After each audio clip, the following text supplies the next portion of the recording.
Hello, guys. Welcome, everybody, to Purple A's podcast. I am your lovely host, Isaac, here.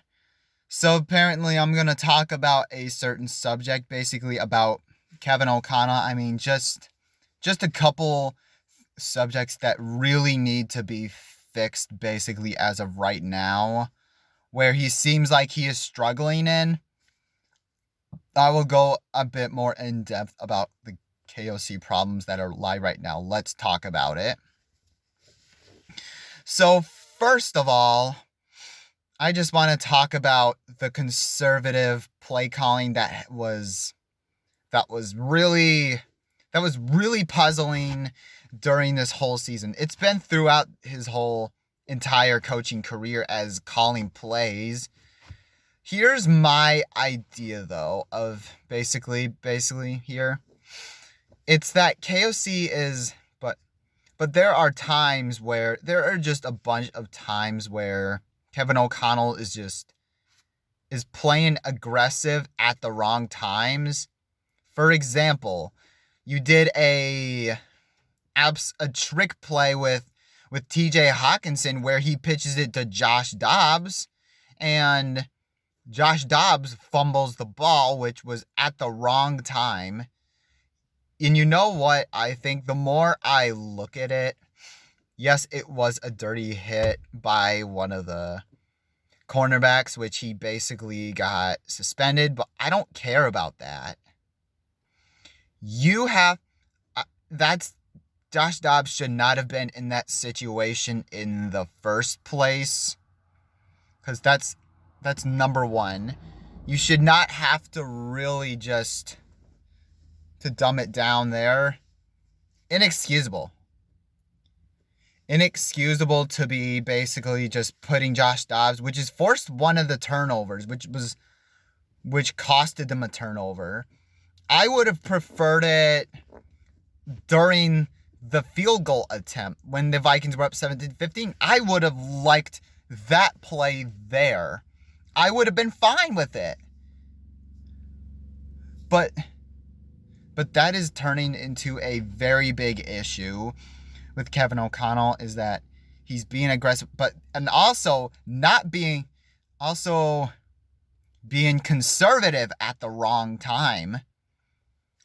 See, basically, there is a lot of issues. Being conservative at the wrong time, going for the field goal instead of the touchdown. You play run, pass, defense again. And so you're basically forfeiting a possession and just opting for a field goal instead of a touchdown. Really? It doesn't make sense to me. And also on 4th and 1, you decided not to go for it at all. That's the thing. He is conservative at the wrong time and he is aggressive at the wrong time. It's backwards. And as crazy as I may sound, I see no different play calling from Mike Zimmer and Kevin O'Connell. I absolutely hate saying this, but that might be the truth. It's just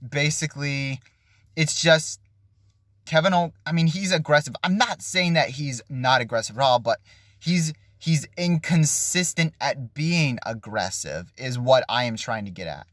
He is very inconsistent, and it's just, you can do it for 4, and he's not doing it for a 4 whole quarters. And you guess what? And that's not how it works.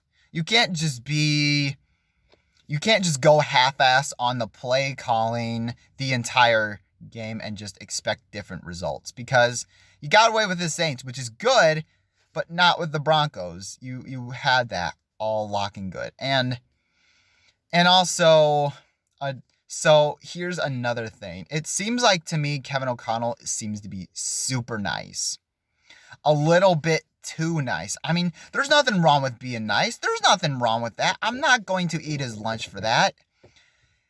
But but Ty Chandler, who's been kicking all sorts of ass all season, Alexander Mattison is still the running back 1. And with Ty Chandler, he's had more touchdowns and he has a bigger yards per carry on his on his resume. Alexander Mattison has less yards per carry, but has more attempts, 0 touchdowns as the running back one through 11 weeks of football.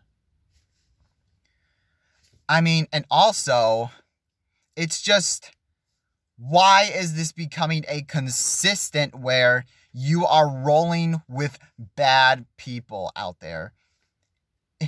It just seems like to me Kevin O'Connell is just scared to not hurt other people's feelings because he doesn't want them to think that he's a jackass for firing or something like that. I mean, like, this goes beyond this. Ed Donatel in 2022,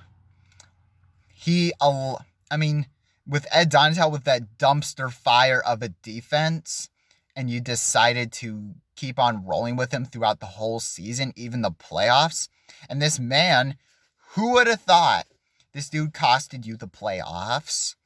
And it's just, and also with Alexander Mattison and KJ Osborne as the wide receiver 2, when Jordan Addison is wide receiver 3 right now. There's got to be it just seems like he's scared to just throw in the towel and say, hey, we need this better player. We're going to need this better. So we're not going to. But it just seems like to me that's what's happening. I mean, it's not about hurting people's feelings. This is the NFL. It's the NFL. I get that you don't want to hurt people's feelings. But think about this. Think it like this. You have a spouse. And let's say there's 2 ladies. One is your spouse and the other one is your girlfriend. And you go with the other, and you roll with the other girlfriend, your spouse. And then when she's treating you like crap, but the other one is much better at treating you better than the other one, and throughout the whole year until she gets a divorce, and you say, you know what, I'm definitely going to roll with her. This might be, I know, but so much better. I'm going to roll out with her. I mean, it's simple. Like, what more do these, like, getting the best of the best out there is what you need to do to be a Super Bowl contending team. And so it's just frustrating to see Alexander Mattison trot out there, because mark my words, if you contend, here's the deal. If you're the 2 things, being aggressive consistently and letting go of players that are not that good, that you wish that you don't want to hurt their feelings for, you are a dangerous head coach. You are a Super Bowl contending team as far as a coach. I think he's perfect for the Vikings. I think he absolutely is. But if this continues, like, you trot out Alexander Mattison on the field, he's going to cost you this season. Mark my words, he's going to cost you this season. And if you continue to trot out players and not get the best personnel out there and be aggressive consistently, honestly, I've been going back and forth with him calling plays and not calling plays, him not calling plays, but I think it might have to be to that point where Wes Phillips has the keys to it. If you continue this, if you continue doing the same thing over again, I'm sorry. I'm just spitting facts, but it might be curtains for your head coaching job eventually. It's going to probably be curtains. I want this dude to succeed as much as anybody else, but for Kevin O'Connell, I absolutely love this dude. I still do, but you need to be a better head coach. You need to fix those things which are going to get you somewhere. So thank you guys so much for watching. Make sure you guys hit that like button, hit that subscribe button, and also have a happy Thanksgiving. Skol.